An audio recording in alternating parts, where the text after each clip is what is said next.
Hi everyone, lovely to be with you today, and my name is Jono McNeil. I'm a part of the Voice Workshop Masters program and really happy to be presenting as part of the open day today.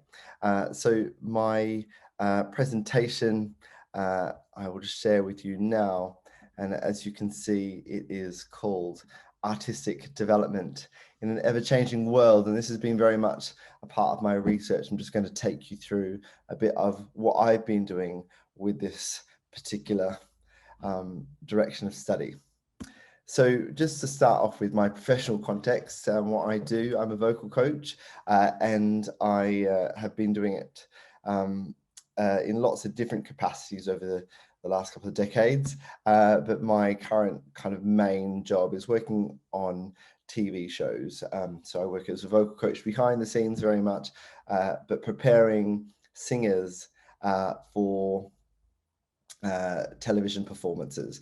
So this is it's become quite an interest of mine. It's, I guess, a niche I've really found myself enjoying and being keen to develop in. And I guess you're kind of in this interesting role where you're bringing together the visions of the singer, the artist, who oftentimes might not be all that experienced at performance, but just kind of quite gifted, and then bring together a vision of maybe an executive producer, trying to do everything at speed, getting their vocals up to a really high level in a short amount of time, whilst kind of looking after their vocal health, making sure that artistically the performance really translates on television, and that sometimes to millions of people. And it's a really interesting kind of job where you're kind of being very flexible and playing a lot of different roles quite quickly. The shows I've been working on are The Voice Kids, The Voice UK, the adults version, and Little Mix The Search has been my recent job, which came out on BBC this past year. And I kind of jump into lots of other shows as well. The other thing I do is I am a senior lecturer at the Academy of Contemporary Music, and I write a lot of their curriculums and deliver some of their content. I put there, I'm an occasional session singer. I was much more of a regular session singer back in the day, but now I just do a little bit, but still try to keep my thumb in the pie. I work as a backing vocalist, done that predominantly for kind of a lot of pop artists and some kind of more soul-based artists as well. Do a little bit of film music, which frightens the living daylights out of me because I have to read, but it's good to keep me kind of sharp with that kind of stuff. Some choir projects, some cool stuff coming out this year as well. Enjoy it all. I do love to sing. And then finally, I am an original artist as well. I've released quite a lot of music on Spotify or Apple Music, whatever you use. And kind of do fancy myself as a songwriter and release music. And I do find that kind of really feeds into what I do as a coach as well, creatively. It's quite important, I think, for me to be creating as well as helping those who are creating. But I do love to vocal coach. The vocals that I do like to coach are quite adventurous performances. I think I've got an adrenaline junkie in me that does come through in the way I coach. The vocals I love to coach are those who cause us to rethink the way we live our lives and reframe our biases, really bring a text alive or a narrative alive to make us really feel quite provoked as listeners. I love it when a vocal is truly representative of a individual, or of the individual singing. Authenticity is something that I'm really fascinated by, and sometimes I think you do need to intensify the flavors to be ready for a stage performance or a television performance, but it needs to be true, it needs to be real. I love to coach vocals that enliven, entertain, awaken, kind of shake us out of our stupor. I think I lose my focus quite quickly, so I think if a singer's ever making me feel bored, I think there's something maybe that they're doing that's caused me to lose focus, and I kind of coach them back to a place where I feel enlivened, awakened, and entertained again. And I do prioritize technique, but I do see it as the servant rather than the master. So I think I coach singers to the point where they're free of a technical impediment that would hinder true self-expression. I think the end result should be self-expression. So I just want to take you through my research journey up till now. It's taken some different twists and turns. I started out studying technique and looking at belt voice qualities and how we could develop them better using semi-occluded vocal tract techniques, so straws and kind of exercises that include back pressure. And I then moved into kind of this research methods module that Debbie says we're forced to do, but I actually really quite enjoyed it because it really challenged me on my worldview, my paradigms, the way I looked at things. And I got to then kind of write my research from a more informed perspective of myself. Then I started looking a little bit more into stylistic identity, which I am quite fascinated about. And I've always been quite a style guy when it comes to coaching. I love to style vocals up.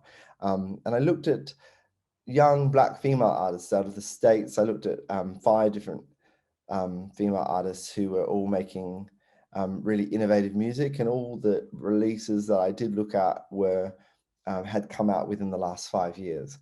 So it was kind of what I would have considered current music, and looking at how those stylistic trends, I guess, gave these singers identity, and what those trends and those styles were signaling about culture and about their positionality. And then more recently, I've been looking at creating a framework for innovative artistic development based on the analysis of Frank Ocean's music. I find him a really innovative artist, and I thought he'd be a good lens by which to look at other artists and their approaches to artistry, and have made some really fantastic discoveries, which I'm really looking forward to kind of helping other coaches use maybe in their approach to developing artists. My research has included these kinds of directions, a lot of which I didn't really feel very aware of before I began the course. I really love working within constructivist paradigms. It just suits me so well. When me and constructivism met, we were like best buddies right away. I love this idea of multiple realities and different ways of looking at the world. I have used grounded theory as a kind of bit of a methodology for myself in a big way over the course of my last 2 assignments, actually, which is basically just going into the unknown without a real bias or idea of what you're going to find, and just seeing what comes out of your research. And that's been really great. I've loved kind of deconstructing my biases in that way. Phenomenology is a recent interest as well, this idea of the lived experience and how that informs our perspectives.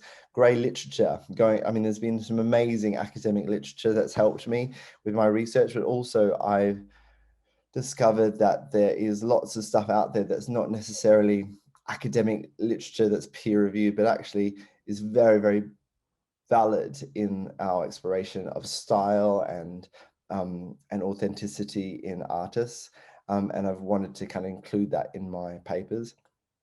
I use a lot of transcription and analysis, so I love to transcribe music, and my assignments have included a lot of notation, so that musical element and analyzing has been really important to me. And then I have really tried to look at how I can apply the stuff that I'm doing in my workplace. I don't want it to be just lofty research, but to be able to use it in an effective way.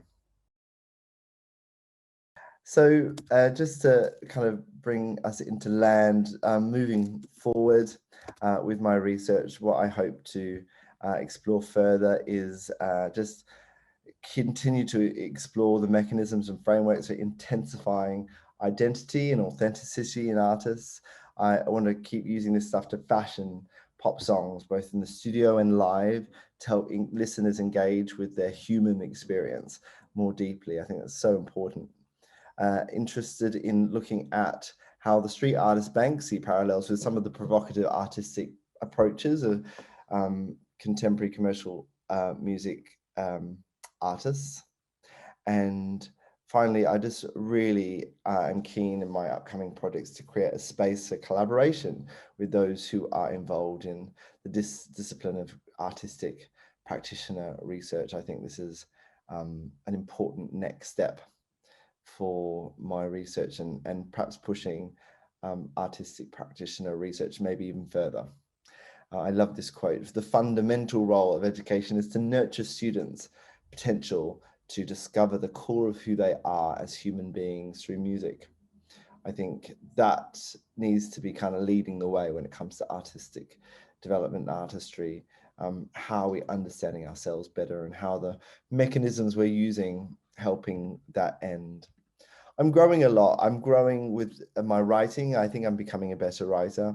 I feel like I'm able to substantiate stuff that for me has been instinctive, but actually is becoming um, uh, much more substantiated, or I'm getting the meat put on the bones, if you will, for me as a practitioner.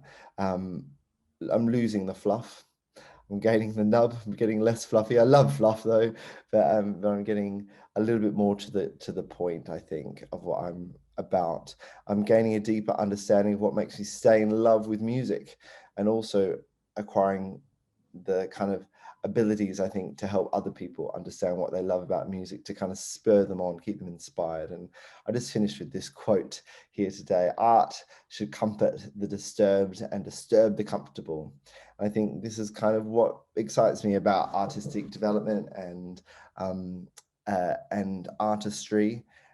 Just the idea of pushing those boundaries and keeping people excited about what is new and fresh, and looking at themselves in the various mirrors that art provides. And I want to be a part of it. I really feel the voice workshop program has helped me with this so much, and I just I guess thank Debbie for all she's done to kind of help my rather alternative pathway and my kind of different way of looking at things. You know, she's just been really understanding of that and has given me the resources and mentorship and guidance that I've needed to kind of pursue this really well. And the nudge, I sometimes need nudging, and I'm a very busy guy. My work schedule's busy and I've got lots happening in my life, and it's been great having the support of Debbie and Darcy and the team, just to kind of make sure that I can stay focused on this and let it help me achieve even greater things with the work that I'm doing with artists, which I feel very, very privileged to be involved with. Yeah, they're amazing. The people I get to work with are amazing. So I just want to help them as best I can. And this course is really helping me with that. Thank you so much for listening. It's been a pleasure to share a little bit of my research and my world with you, and I hope it's helped you in your journey in doing the same. All the best. Thanks.